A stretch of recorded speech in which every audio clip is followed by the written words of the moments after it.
So check natin to mga double bell units natin mga sir.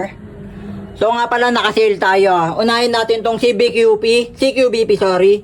Colt yan mga sir ha, Colt 45. So unbox na natin to. Syempre with free hard case.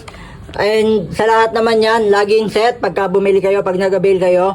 May kasama ng 0.20 na BBs, 2,000 pieces ang laman. Then yung green gas.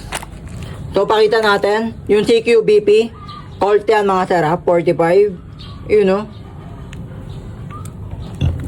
napaka solid. Meron na rin siyang safety lock mga sir ha. So yan o, kahit anong kalabit nyo hindi puputok. Pagka binaba nyo syempre puputok na yan mga sir. So solid na solid. All metal na yan mga sir ha. So nagra-range siya ng 1 kilo yung timbang netong unit natin. Syempre safe na safe. Pag double bell yan o, yung foaming niya kitang kita naman o. And yung hard case, diba? So next natin yung MEU Military Expedition Unit. So pakita natin mga sir. So nga pala lahat naman talaga pagka double bell may extra nozzle na. Halimbawa mapudpud man yung ano nyo, nozzle tip sa loob, may pamalit na kayo mga sir.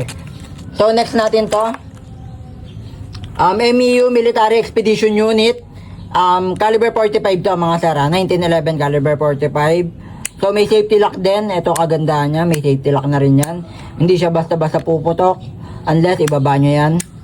So solid to mga sir. Iba talaga pagka yung 1911 Military Expedition Unit, 1911 caliber 45. So next natin M92. Medyo kaibahan lang to mga sir ha? Medyo naiiba siya. Yung M92 natin, Pietro Beretta yan mga sir. So Pietro Beretta, check natin yun no. So may extender na rin sa dulo. So kita nyo naman no, may sight na rin siya. Halos lahat naman yan lahat ng airsoft natin. May rear sight at front sight. And may safety lock mga sir. Ayan o. Pagka binaba nyo, hindi basta-basta puputok yan. Ayan, nakababa siya. Ayan yung safety nyan. Pagka tinaas nyo, puputok yan mga sir. So yun o. Nakalabit natin, di ba?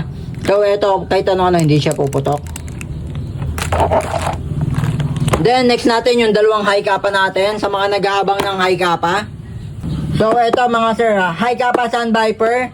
So may kagandahan na to. Sa mga naghahanap ng rose gold. Ayan o, syempre pag high capa, may kasama ng Continental card. Then Continental gold coin, yan lang talaga, kagandahan talaga pag high capa. Then iba daw, solid na solid, halos lagpas 1 kilo rin. May kabigatan din talaga yung mga high capa natin. Yan o, may safety lock na rin yan mga sir ha. Kagandahan ng mga unit natin ngayon, yan yung mga pinakita ko, may safety lock na po. So ito yung Taran, yan o, symbol ng Taran Tactical. Meron din, magwell ready na rin. Yan, sa baba. Ayan, yung magwell ready na din, yung magazine. Yan, makikita nyo naman yung symbol ng Taran. Solid na solid talaga. High capa Sun Viper. Ayan, o. Kita naman, di ba? Solid to, mga sir. Yan, nga pala yung mga high capa. Yan yung isa sa sumikat na gamit ni John Wick sa pelikula. Then, yung high capa natin, Pit Viper. Sorry, mga sir. High capa Pit Viper. Solid na solid yan, no? Optic sight ready na yan. Lupit. May safety lock na rin mga sir. Halos lahat naman. And ulitin ko mga sir, meron na siya kasamang Continental card. Yung high capa, basta high capa ang pipiliin nyo. High capa Pit Viper, high capa Sun Viper. May Continental card na yan mga sir. Then Continental gold coin. So sa mga interested mga sir, mag-message na kagad kayo mga sir.